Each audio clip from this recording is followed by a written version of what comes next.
Hello, everybody. I'm Les Klinger. Welcome to a panel that we've called the Deep Dive, which is about research. We have an eclectic group of panelists today. We have some writers of nonfiction, and we have people who make stuff up. So we're going to talk about research in both of those contexts. So let me give just brief introductions to people on the panel, and then I want them to talk more about their backgrounds as we get into this. So let's see, starting to my far right, not a political description, or could be, Katharine Schellman, who is a 2026 Mary Higgins Clark nominee for her book Last Dance Before Dawn by Minotaur Books, a fictional book. Next is Gregg Olsen, 2026 Best Fact Crime nominee for Out of the Woods, A Girl, a Killer, and a Lifelong Struggle to Find the Way Home, Amazon Publishing, Thomas and Mercer. You can tell that's a nonfiction book. Michael Cannell, 2026 Best Fact Crime nominee for Blood and the Badge, The Mafia, Two Killer Cops, and a Scandal That Shocked the Nation, Minotaur Books. You see a trend developing here, by the way. I would say both in the critical biographical and fact crime, to qualify, you must have a colon in the title. Let's see, to my far left, Mariah Blake, 2026 Best Fact Crime nominee, They Poisoned the World, Life and Death in the Age of Forever Chemicals, Penguin Random House Crown. And to my left, Libba Bray, 2026 Best Young Adult nominee, Under the Same Stars by Macmillan Publishers, Farrar, Straus and Giroux. I do have a colon, though. Okay, good. So I'm going to start with the true crime writers, the fact crime writers. And as I say, we want to talk about research. So tell us about your background in journalism or investigation, or how you sort of got into this. And then how do you do it? I mean, you start with, I'm a guy who writes a lot of footnotes. I'm in awe of people who start with blank pages. So we can start with you, Gregg. I've been doing this a long time, you guys, since my first book came out in 1990, which is just before you were born, right? After. Anyway, I got a journalism degree, but I never wanted to be a reporter because I thought that would just be too hard, basically, writing a story every day or whatever, so it didn't seem like that was my path. I got a job in publishing at a magazine, and I used it was a travel magazine. I wanted to be a writer. I wanted to write true crime because that's what I read. I read books by Ann Rule, the great Ann Rule, Jack Olsen, I'm not related to him, but I read those kind of books and I thought I want to tell other people's stories in the way they did. So that's what I did. I used my travel benefits. I went everywhere and I did what they did, and my whole career has been about following that path, which is you have to talk to the real people. That the court reports or what the cops have written in their reports or the trial testimony is not even really the story. The story is about the people that were involved, what they think, what they did, and what they feel. And I have done that with every book since, and I just want to say, I feel like it's the biggest honor to be able to tell someone else's story by sitting down and talking to them. So that's been my approach, and that's how I started and how I'm going to end, I think. So Mariah, you're an investigative journalist by training or by birth, or? Kind of both. I mean, I think the instincts that drove me to be an investigative journalist were always there, the stubbornness and persistence. But I was trained as a journalist. I worked in magazines for 15 years or so.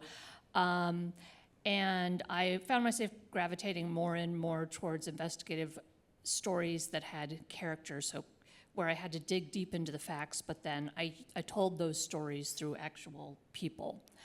And the way I ended up writing this book, actually, when I was pregnant with my son, I became concerned about toxic chemicals. There are certain chemicals that are known to be extremely damaging to fetuses and developing children, and as I delved into the research, I found it more and more alarming, and I eventually started writing stories about it, writing character-driven stories that had to do with corporate corruption and pollution, which is the focus of my book.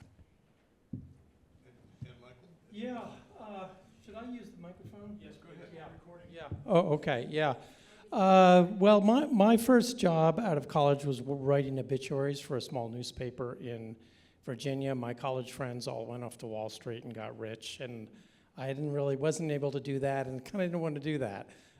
So I wrote obituaries, and I had the kind of from central casting, grumpy Metro editor of that newspaper said to me, "There's something interesting in everybody's life. Your job is to find it." And that was really good advice.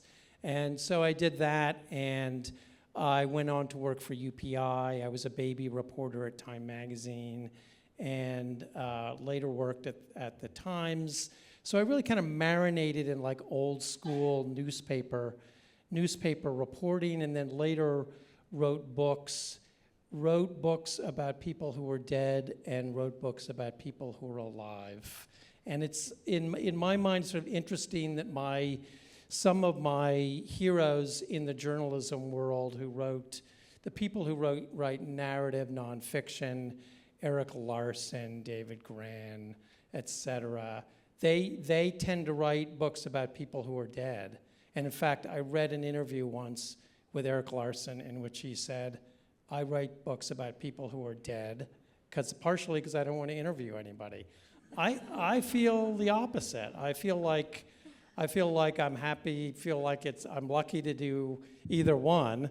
But if you write it, I agree with Gregg. It's like if you interview people, something happens that is harder to do, or maybe impossible if you're just working from the public record. A detective in my last book said to me once, if you don't have a father, you find one on the streets.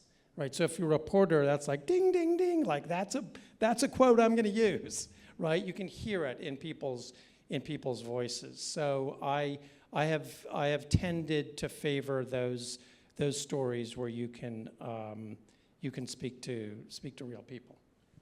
So you find a topic, I guess, or a story or an idea that interests you, and then what? You dive into what's already been done on this? Do you read other people's work? I mean, certainly in the field of forever chemicals, there's lots of science. There's been newspaper reporting about it, and so on. In your situation, Michael, there was trial, there was et cetera. There's all kinds of stuff. So how do you get started? And I mean, it seems I don't do this. So one of the problems that seems to me is, where do you stop? When you're writing fiction, you decide. You circumscribe the world however you want. You introduce characters when you feel like it. And in your world, presumably all of this is true. And how do you know when you've got enough? And tell us about the process and sort of where you, from beginning to, okay, I know I've got the outline now, and I can just sort of fill it in. In any word, just talk, guys. So in my case, I've only written one book, and I spent 8 years on it. And the way it began was I was reporting these stories on toxic chemicals, and I stumbled upon a lawsuit that a family of West Virginia farmers had filed against the chemical giant DuPont after runoff.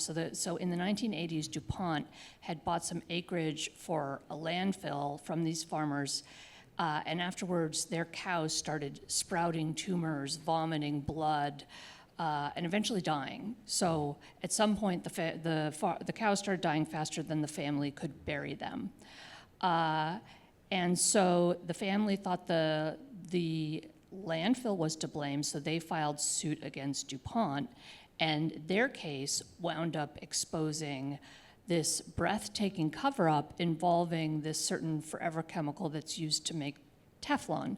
Now, many of you probably know parts of that story now, but this was in 2015. Almost nobody had heard of this class of chemicals.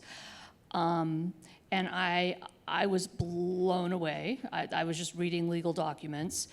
And so I decided to write a story about the farmers and their battle with DuPont and how it had exposed this cover-up involving this class of chemicals that we now know is in the blood of every person on the planet. It's in all of your blood. It's in the dust particles floating through this room. It's in everybody's home. And so I wrote that story, I published that story, and it left me with a lot of questions. The primary question being, how was this allowed to happen? So how was this small group of companies, because it wasn't just DuPont, there were a number of companies around the world that are producing this class of chemicals that persist in the environment indefinitely and are highly toxic. How was a small group of companies allowed to pollute the entire planet with this class of chemicals without regulators, the public, and even independent scientists knowing that they existed? Because basically nobody outside industry was even aware of their presence until these West Virginia farmers filed their case. The answer ended up stretching all the way back to our nation's founding and the relationship between Thomas Jefferson and the original DuPont patriarch. So, and to report that thread, I relied on all kinds of sources, oral histories, previously classified military records, archival records, legal documents. However, as I was researching this class of chemicals, they're known as forever chemicals. Also, the formal term for them is per- and polyfluoroalkyl substances, or PFAS. Suddenly, they became a huge national issue. So I wound up at the same time that I was digging into this history, chronicling this epic public health crisis unfolding in real time. And I did so through the eyes of one community that had drinking water contamination, a group of unlikely activists in this community of Hoosick Falls, New York, and I followed them for 8 years. And as to your question of how I knew it was over, so I followed them through all these struggles, and there were victories, there were setbacks, and there were times when I didn't know how the hell I was going to end the book. But at some point, the victories started outweighing the setbacks, and they won this massive legal settlement, $90 million for a community of 3,000 people, and basically everything they'd set out to accomplish, they accomplished. So my editor was, I feel like I was scared she was going to cancel my contract because it was taking me so long to finish this book, and she was so frustrated. But I couldn't finish it because the ending hadn't played out yet. But I didn't know that until the ending had played out. I just want to make a couple of quick points. For me, in choosing a story and living with the story, I want to make sure that no one else has written a book about it, because I want to give my readers something they can't get anywhere else. That's really important to me. The other thing is access. I want to make sure that I get people inside the story to tell me what they think, what they did, all of that stuff. And the third thing is, all of my true crime books are about something other than a murder. They are about a family, they're about relationships, they're about people who live in a trailer park, they're about the Amish people or whatever. And oh yeah, there's a murder in there too. So that's what I think makes a really good book. Not just the blood and guts of a crime, but really taking a look at the people involved and getting to know them and writing about them in an authentic way. So those three things are the most important to me. Yeah, the great Robert Caro, author of The Power Broker and other foundational works of journalism, said, turn every page. I believe in turning every page. My sister, who was a book agent, said, nobody should write a book unless they're willing to be obsessed. I think everybody's shaking their head. People, you should be obsessed. And if you're obsessed, it means you're going to go to ridiculous lengths to report it. I mean, in this last book, there were these two detectives, and they were trying to track down a receipt, the actual physical receipt, for a car that had been used to abduct a woman who was later raped and murdered, and the car had been repainted, and so they wanted this receipt. And they found the receipt by turning over dumpsters in Brooklyn and going through every single thing that was in the receipt. So when I interviewed them, I said, what was the weather like? What did you have for breakfast? What else did you do that day? You want to know everything. Because I think if you want to make something vivid, then you need to know everything, which is not to say that you're going to use everything. But I do think that the reader senses somehow in some kind of like chemical process how much you know, even if you don't use all that material. Well, the other part of it is, and this is, I've been asked to give advice to nonfiction writers, and it's, you better be passionate about it because you're going to spend a lot of time with it. And if it's something that's sort of like, oh, it's just a job, you're gonna do a bad job. Now, Gregg, you introduced me to a novel thought half an hour ago, which is you introduced me to your researcher. How does that work? Did you guys have help? Tell us about the tools and the people the kind of people that you work with. I think it'd be great if Katharine could talk about the tools. Some fiction writers, yes.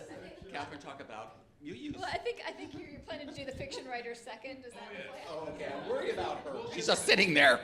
Libba and I will get to talk. Is that okay? Absolutely. Right. Yes, I do have a research assistant. It's a new thing. I thought I only had Robin. She's sitting back there for 3 years, but she's worked for me for 5. Right. It's great to have somebody help you, but I also know that the internet. Remember, I started before the internet. Okay, where I had to go to every little 2-bit town to try to get information from somebody, and it was $1 a page, and I couldn't afford it. It was really expensive. So I tried to get all the information the old ways. Now it's a lot easier, but again, I want to defer to the idea that we've all kind of talked about, is talking to people is the way to get the real story, not the stuff that's online.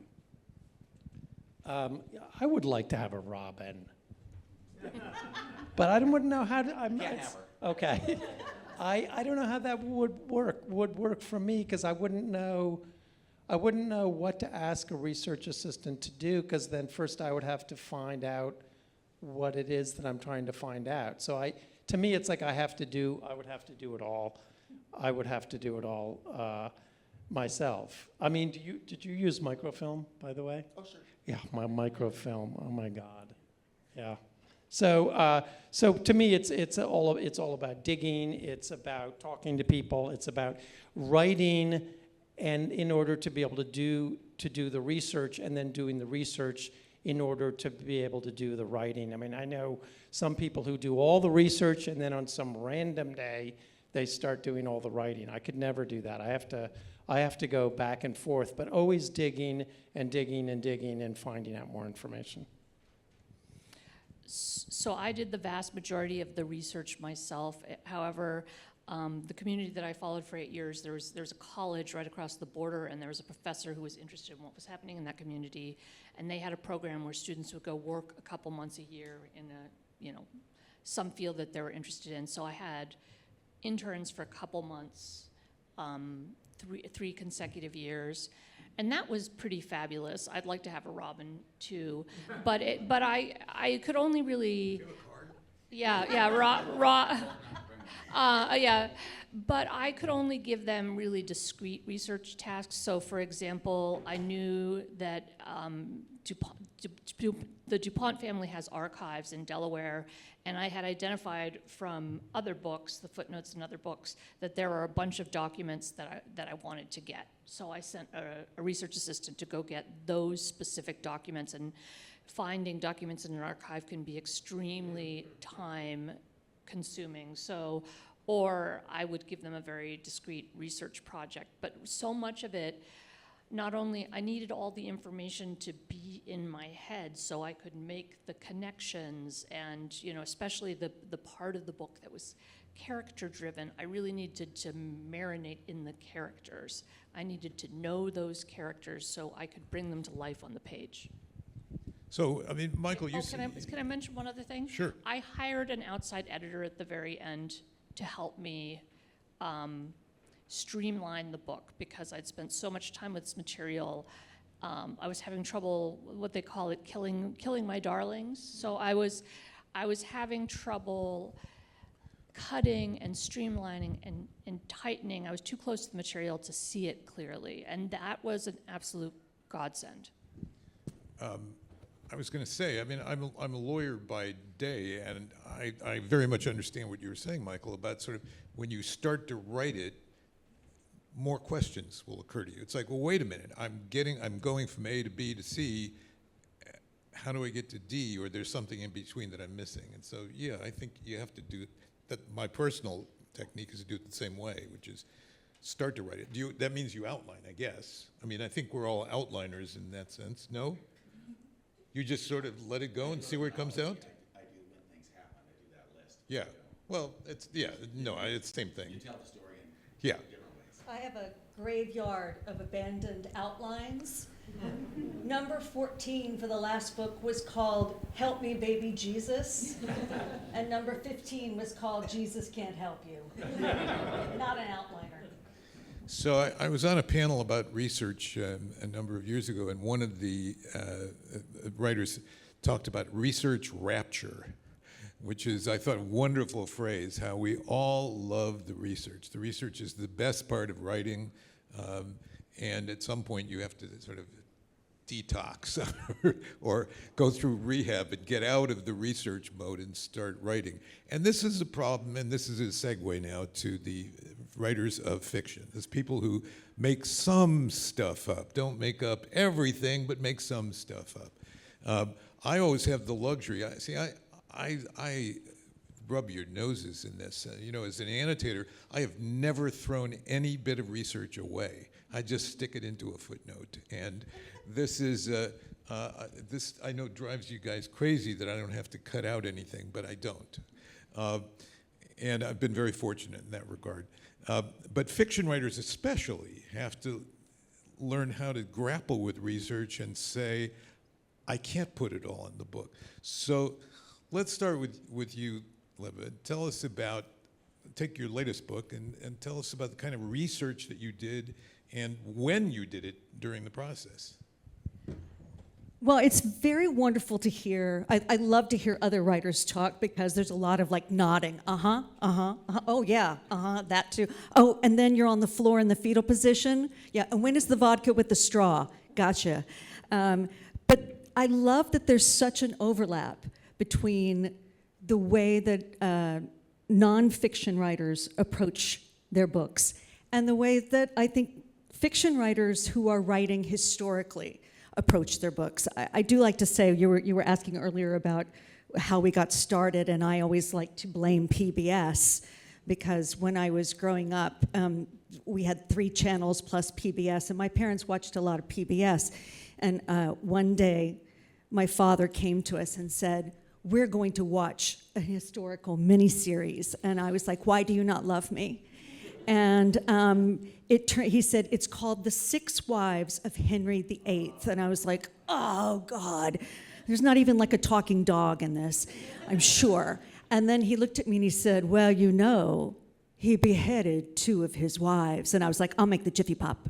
So, come for the beheadings, stay for the history. But I think what thrilled me was, besides the fact that obviously I was a macabre child and couldn't be trusted, was that history was fascinating. I was like, these are real people who lived, and these things that they've done, it's like reading a comic book. To me, it was fascinating, and I got very, very interested in history.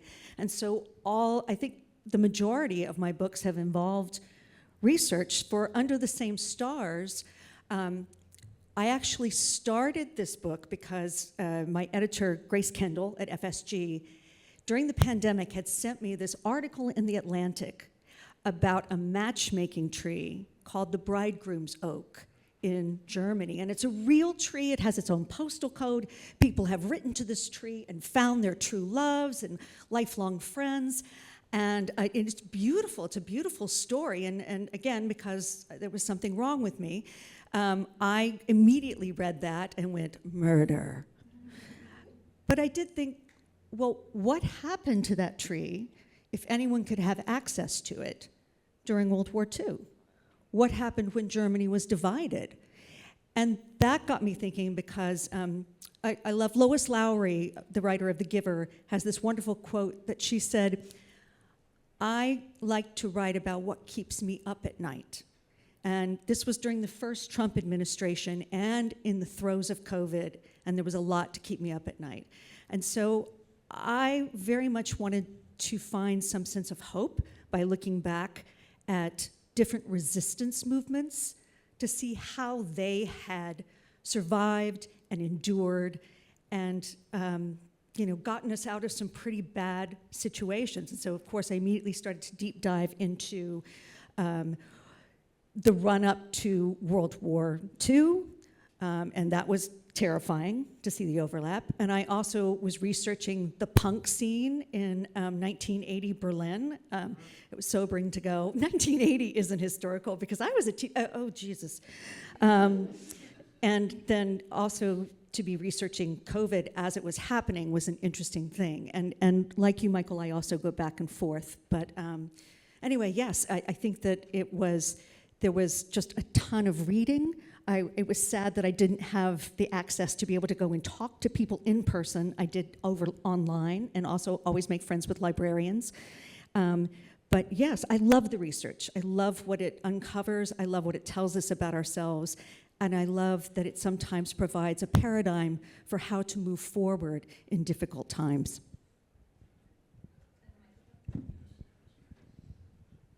So I think you're absolutely right, Libba. It's fun listening to this because there are so many overlaps between the process that I'm used to doing and what I'm hearing nonfiction writers talk about too.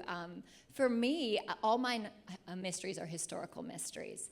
And in my process, I start with the research because that's the world that my characters exist in. And you don't know who a character is until you know the world that they're in, because so much of what shapes us, so much of what makes us who we are is the expectations around us, those cultural conventions, the rules that we sometimes don't even know that we're following or that are being put on us.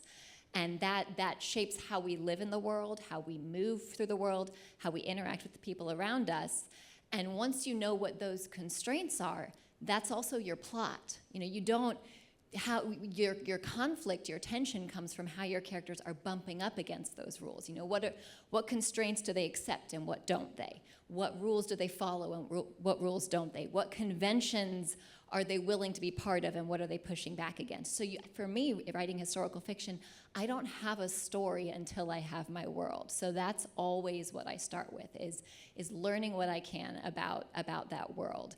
And in terms of when you stop researching, I don't think you ever do. I think the question is, when do you start writing?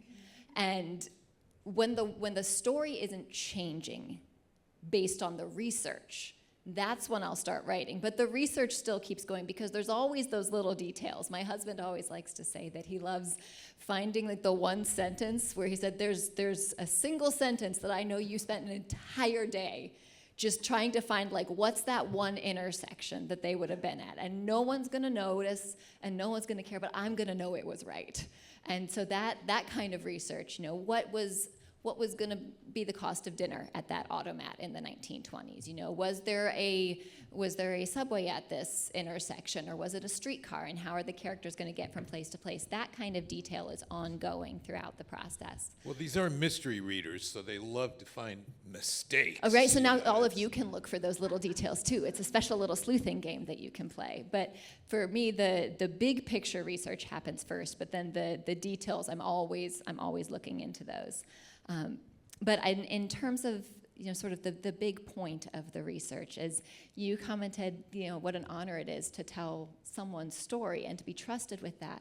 And for me, writing historical mysteries, it's in a lot of ways the same thing, because I want to look at who am I not learning about in history books.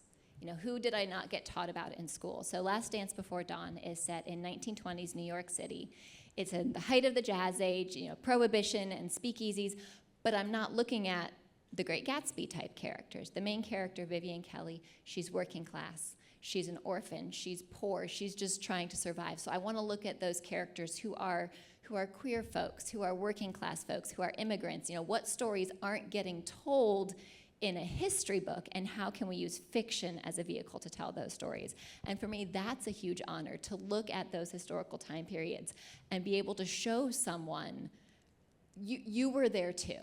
You know, people like you were there. People like you had stories, and maybe they didn't make it into your high school history textbook, but you can find them here. But you have to throw away some of your research. And I know it, though. I hold on to it. And you never know what's going to serve you down the road. You know, the thing that you throw away for one book might be the seed of the next book. So no research is ever wasted, because it's all there in the world. It's all there. Tell us about some pain, though. Tell us about something painful that you threw away. I mean, I don't think there's anything painful that I ever threw away. The stuff that I really love stays in. But there's just also a lot of weird stuff, and you can't put all the weird stuff in, because then it just becomes a textbook. One of my favorite random details about prohibition. So I learned a lot of weird ways that people got around prohibition in the 1920s to semi-legally drink. And one of my favorites was that you could find these in newspaper advertisements where someone would ship you a brick, like a full-on brick of dehydrated grape juice, and it would come with instructions for how not to turn it into wine. Like step by step, like don't add this much water, don't put it in a barrel for this long, don't leave it alone for this many days. Like you will have wine, so don't do that. And because the instructions were what not to do, they would just advertise them in newspapers and then ship them around the country totally legally. So there's so many details like that you find, and you can't put them all in one book. That's why I write a series, because you can do them in the next one. Libba, do you have a pain you can share? Oh, I'm sure I have lots of. Should we go back to 7th grade, or Brian Coker? Why didn't you ask me out? No, I meant a research pain. Okay, well, if we're going to stick to that. I feel like I'm that person who goes to a party and starts to share the research, and people start to move away from me. Like one of the most fascinating things, and I also wrote a series that was set in the 1920s, and so there were 4 books. I used to be much taller before I wrote that, and it took years off my life. But I was reading about the fad of irradiated water in the 1920s. And one of the most fascinating things I read about was this guy, Eben Byers. And he was addicted to this stuff called Radithor. He had had an injury, and he thought it was going to heal him. So he's drinking this, the smart water of the time, in plastic bottle, I'm sure. It was irradiated water, and he's drinking it by the caseload. And he's like, "Yeah, I feel great. I mean, you can see me at night, but that's an advantage." And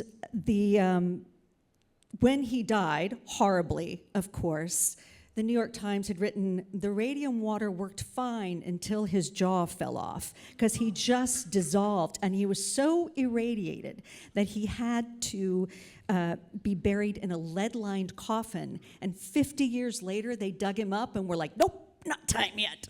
So I used the fad, but that story was so fascinating to me and gross, and I wanted to use it. But instead, I just tell people at parties as they go for the fondue, "You want to hear a great story? No, dip your chip. Get ready." See, that's my kind of party right there, is where we're all swapping weird historical tidbits. Yeah. No, it's true. You could get the home radiating kit. You could buy it was the big vat, and it had, I think, uranium in it, and you put your water in it. Yeah. Some influencer on Instagram is going to start that up again. It's Right. going to happen. The people would absolutely do it. So H.P. Lovecraft said that in order to tell a supernatural story well, it had to be like a hoax, sort of 99% realistic with a thin thread of the supernatural. It seems to me that applies to all fiction.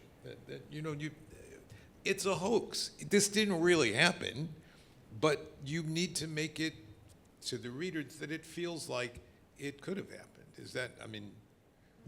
And so the research is about that realism. I would say for when you're writing historical anything, any genre of historical, it's amazing how much you don't have to make up. Because history is very weird. People have always been very weird. And so the stuff that we make up is like oh, their house was here, but it wouldn't have been here really. But then like the big picture stuff, like the really weird things, like people drinking irradiated water, like that you don't have to make up, and that's what's actually more interesting. And more terrifying, having also written horror mystery. I think that, what you discover is that the real horrors are more terrifying than anything you can make up. When I was working on The Diviners, discovering the American Eugenics Project and fitter families for future firesides, and the tents that would go around, and the medals they would get that would say, yay, I have a goodly heritage. And it also gets to what you were saying about when you're doing research, you're also looking for bias, because whose stories get told, whose stories don't get told. And it's really important to be able to have lots of different sources for those things, because I can remember writing about characters who lived in Chinatown and reading newspaper reports from the time, and they were really awful, and it was like from the New York Times, and so then having to go and do and read oral histories from people who actually lived in Chinatown in the 1920s, and to get their perspective, to try to get a whole record. But yeah, I think that in terms of the supernatural that you're talking about, I think it gets to the theatrical, the willing suspension of disbelief. But by building that world, you make it easy for the reader to do that. Absolutely. I think the more thorough your research is, the better, the more realistic your world is, the more people are willing to go along with you for the things that this specific thing didn't happen, but the world feels real. The people living in that world feels real because it's backed up by what actually happened. And I would say it's almost 90% real and 10% hoax. Yeah. All right, we're going to open it up to questions, and they don't have to be to just the fiction or nonfiction writers. So, yes. Hi, excellent discussion. I want to ask all of you to the degree in which you use composites in creating your narrative, both for historical fiction, mysteries and for true crime. We see always this a composite person. Like, how do you develop that so that you feel you're still, for the nonfiction people, telling a nonfiction story? And how do you, the literary fiction, historical mystery people, how do you merge characters or create characters from other characters in the book to get through, to make the through line of your story? I never use a composite character because that would not be true. So in my world, I wouldn't do that. However, I have left people out of a narrative that for a personal reason or access or something like that. But yeah, I would never do a composite. What Gregg said. So I think nonfiction writers never use composite characters, but I sometimes will elevate a character to illustrate sort of a group of people, especially in the historical portions of my book. So I'm trying to tell a story about something, a person, I pick one person to represent what a number of people were doing. So a sort of, a token character, I guess. I very rarely use real historical figures in my work because those aren't necessarily the stories that I want to be telling. I want to look at the people whose names aren't being recorded. So I think there's a lot of composite that happens. For example, the main sort of central hub around that this mystery happens is called the Nightingale. It's a speakeasy, and it is not based on a single speakeasy, but it is based on the speakeasy culture at the time. It is a place that, because speakeasies were everywhere, and there were lots of different types of them. There was the very high-class ones where reporters would actually wait outside to get photos of people before they went in because they were all rich and famous. And then there were the little back alley holes where you could get a tin can of something that was probably going to kill you if you drank it. And then there's the ones in between. So there's a lot of different degrees that you can play with there. And I didn't want to pick a specific one that had some kind of historical baggage attached to it, that had specific people attached to it, because I wanted to create my own world. But it's still based on the culture. It's still based on a lot of things there. So I think composites happen a lot in fiction if you don't want to be telling stories that are already out there. I think you want to be creating your own world and your own characters. What Katharine said. Other questions? Yes. You, sir. Thank you. How do you sleep at night after writing some of the most grisly, horrific rapes and murders? You know, people, so my book involves a lot of murders, and I have described them in some detail. People have asked me how, I met with some people at a book club once, and somebody at the book club who was a therapist said, how are you doing? By which they meant, of course, how is all of this grisly material sitting with you? And the way I feel is like, I don't like violence, and I don't like it in TV shows, and I don't like it in movies, but I'm perfectly okay with it on the printed page, and partially because I have a really acute awareness that I'm competing with readers for the reader's attention. And so that the lurid nature of the stories that I write about are they help in that sense, and they're also organic to the story. They're true to the story, and so to not include them would somehow be dishonest to the story. Sorry. I feel like in fiction, especially with what I was dealing with in Under the Same Stars, if I only thought about the atrocities that happen again and again in the human experience, yeah, that would be really tough. But I think that what is helpful is to see that it's not just that the atrocities happen, it's that in every time period, there are people who fight back. And that kind of hope is an action verb. And I feel like that, the fighting toward justice, and that kind of courage is the stuff that you try to take from the process as well, that it's not just all horror. Yes, sir.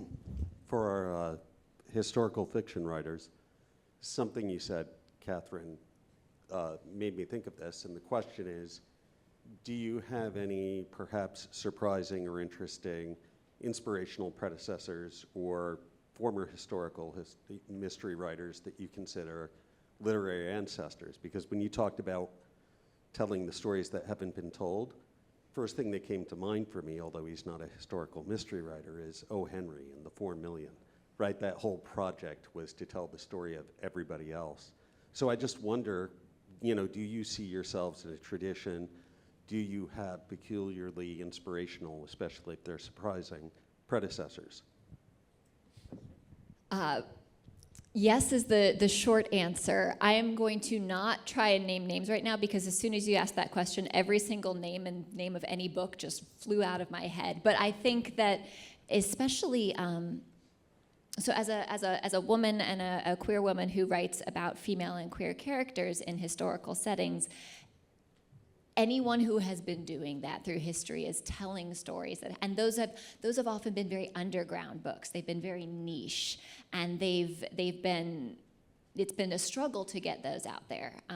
And so something that's very exciting to me right now, especially in the mystery space, is to see more and more of those books actually making it into the mainstream and actually being nominated for mainstream awards. Like, that's very exciting to me. So I think it's a progression from, you know, sort of the underground, you know, you get the quiet books, the books that are handed around, the books that are self-published, the books that are, you know, just a little zine that's put out there by some punk group in the 80s. But then those stories move into the mainstream a little bit more, and I think that progression is really wonderful to be part of.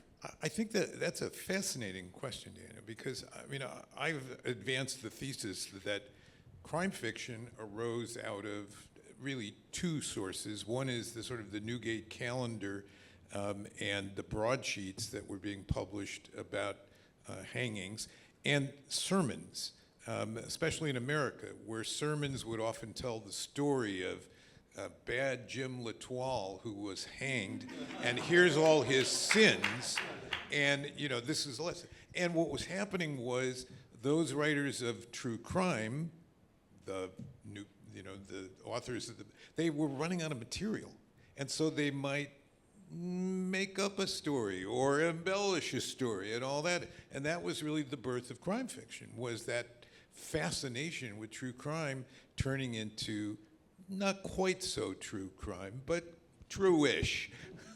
And then of course we have to say Daphne du Maurier, and then there's lots of other inspirations. But we have time for one more question. Okay, everybody go do your research then and read these wonderful books. Thank you for coming. Thank you, Les.